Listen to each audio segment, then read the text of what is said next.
안녕하세요. 내가 다닌 패급 회사 이야기 내답의 BK 김감독입니다.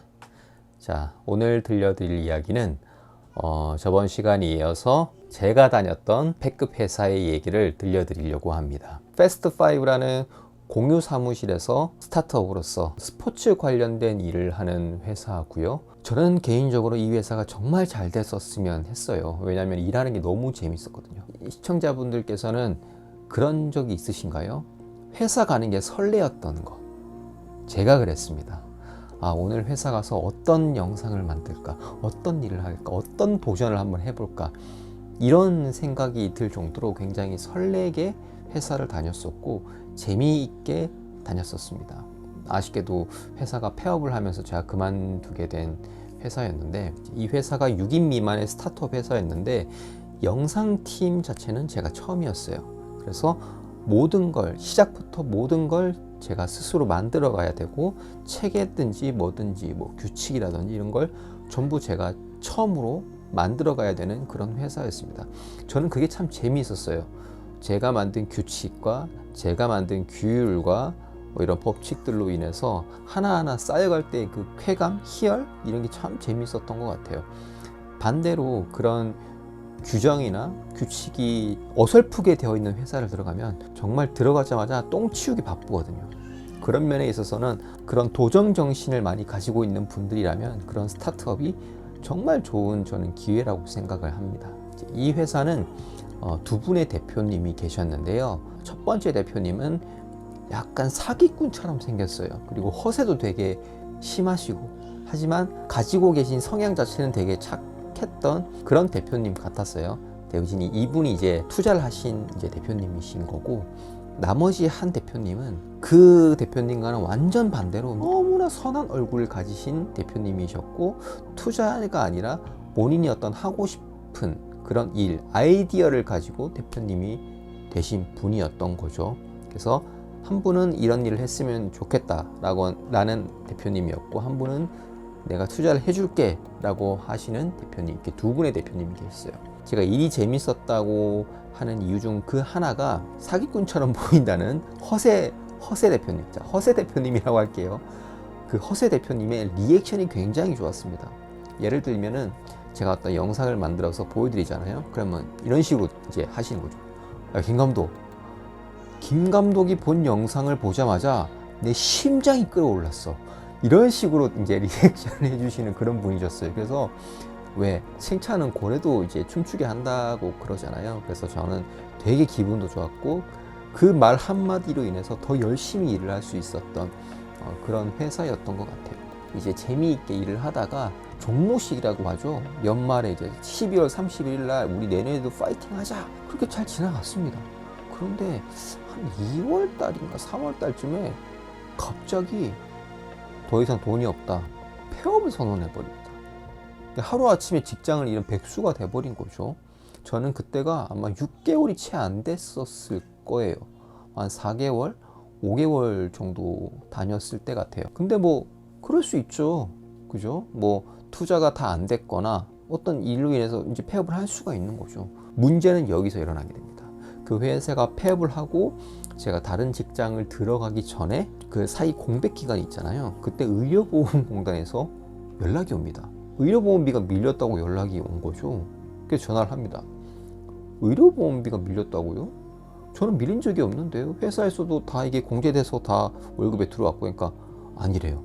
한 두세 달치가 밀렸다는 겁니다. 그래서 아니 이게 무슨 말이냐, 분명히 다 제에서 나갔다고 했더니 계속 이제 그 직원분은 밀렸다고만 얘기를 하는 거죠.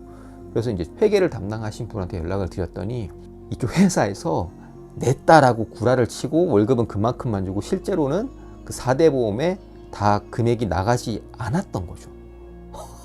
정말 어떻게 보면 사기죠. 그러죠.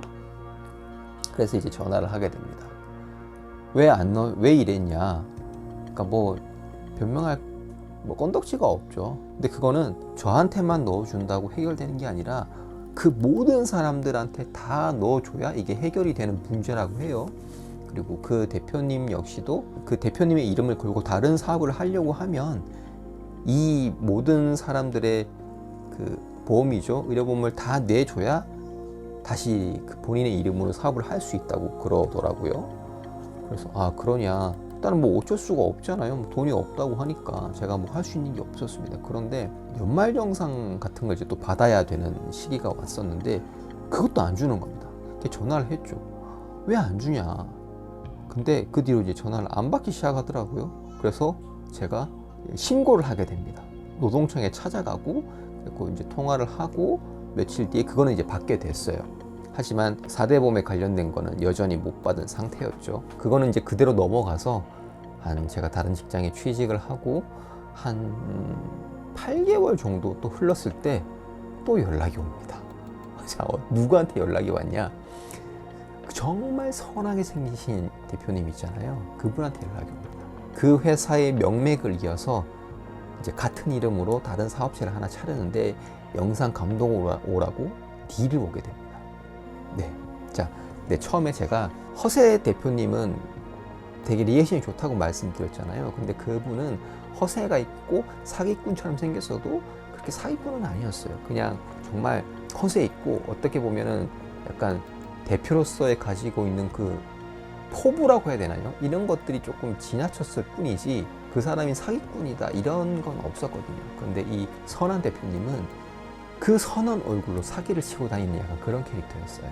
사기를 친 게 아니라기보다 약간 사기성이 있죠. 네. 그래서 그 선한 얼굴로 그 선한 영향력을 행사하는 척하면서 이제 그 돈이나 이렇게 그런 거를 뒤에서 안 주고, 그러니까 그 4대 보험이 밀렸던 것도 그 대표님 책임인 거예요. 그 선한 대표님한테 연락이 와가지고 이제 만나게 됐습니다. 사정 얘기를 들었죠. 그래서 넘어오라고 하길래 제가 약간 구라를 쳤습니다. 제가 한 이 정도, 뭐 예를 들면은 원래는 연봉이 한 1,000원 정도 되는데 제가 지금 2,000원 정도 받고 있습니다. 그 이상 주실 수 있나요? 그러니까 거기 당황을 하는 거예요. 그렇게나 많이 받는다고? 그러면서 그쵸? 인서울에서 직장을 다니고 그 정도는 받고 있는데 서울이 아닌 외곽으로 나가야 되고 그러려면 돈을 더 주셔야 제가 갈 이유가 되지 않을까요? 라고 말씀을 드렸어요. 그것도 이제 당황을 하시는 거죠. 근데 그 대표님이랑 와이프분이 같이 나오셨어요. 근데 그 와이프분이 아마 서류상으로는 대표인 것 같았어요. 사업을 하시니까. 그래서 못 준다는 거예요. 그러냐? 그러면 제가 가야 될 이유가 없지 않냐고. 그러니까 거기서도 이제 아무 말을 못 하는 거죠. 그리고 있다가 일단 오케이를 하고 한 3일이 지나게 됩니다. 이제 또 연락이 왔어요. 예를 들면은 2,000원이면 자기 그 맥시멈은 2,000이나 2,000 뭐 한 300이라는 거예요. 2,300까지 맞춰주겠다. 2,300원에 이제 제가 가기로 쇼부를 보기 전에 다시 하나 제가 조건을 겁니다. 뭐냐면은 4대 보험 이런 거 다 필요 없다. 그냥 3.3 떼고 주시고 대신 선불로 달라. 이게 나의 보험이다. 저번처럼 의료보험, 나도 모르게 의료보험이나 4대 보험이 안 들어갈 수도 있고 혹은 임금을 건너뛸 수도 있지 않느냐. 이거는 이해를 해주셨으면 좋겠다. 그리고 그쪽에서 지금 밀려있는 나의 의료보험들은 다 내게 되면 그때 이직을 하겠다라고 말씀을 드렸어요.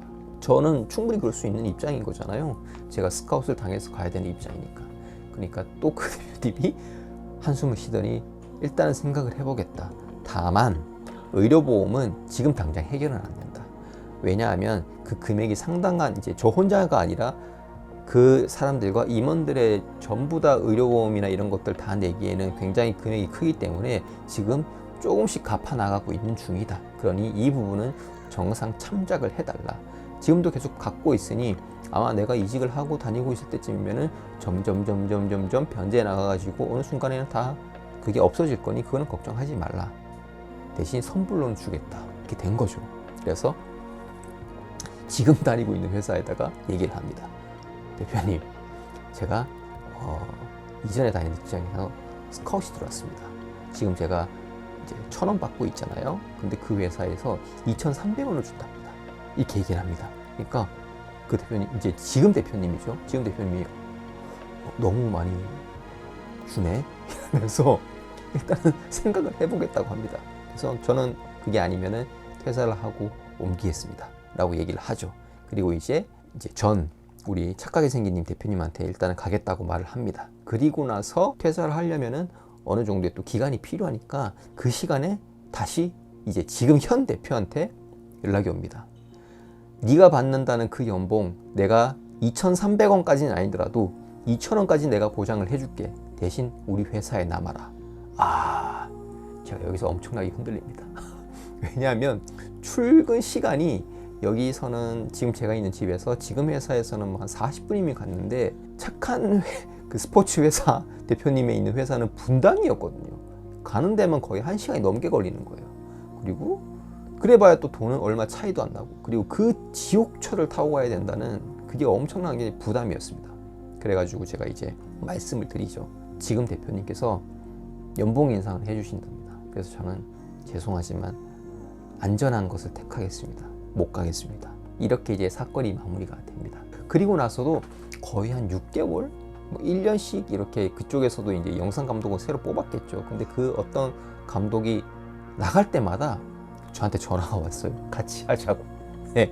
그런데 아니 상식적으로 스카웃을 해가려면 연봉을 많이 주고 데려가야 되는 게 상식적인 거죠. 일반적인 건데 항상 연봉을 더 안 주려고 그래요. 나 그 부분이 이해가 안 돼요. 근데 어쨌든 이번 저의 패급 회사는 그런 거였습니다. 4대 보험료를 다 줬다고 저한테는 구라를 치고 실제로는 그 4대 보험을 안 낸 거죠. 그렇게 사기를 친 패급 회사의 얘기였습니다. 아마 이 부분에 대해서는 조금 공감이 되는 어떤 우리 직장인 회사원 분들도 계실 거라고 생각을 해요. 그리고 저희 아버님 세대 때는 이런 것들이 굉장히 많이 있었대요. 조금 나이가 있는 중장년층 직장인 분들이나 혹은 진짜 패급 회사에 다녀서 저와 같은 이런 경험을 했던 사람들은 조금 공감이 될 만한 그런 사연이었습니다. 자, 오늘 여기까지고요. 다음에는 제 사연이 아닌 여러분들의 사연이었으면 좋겠는데 빨리 조금 연락이 왔으면 좋겠습니다. 네, 그러면은 자, 다음에 뵙겠습니다. 안녕.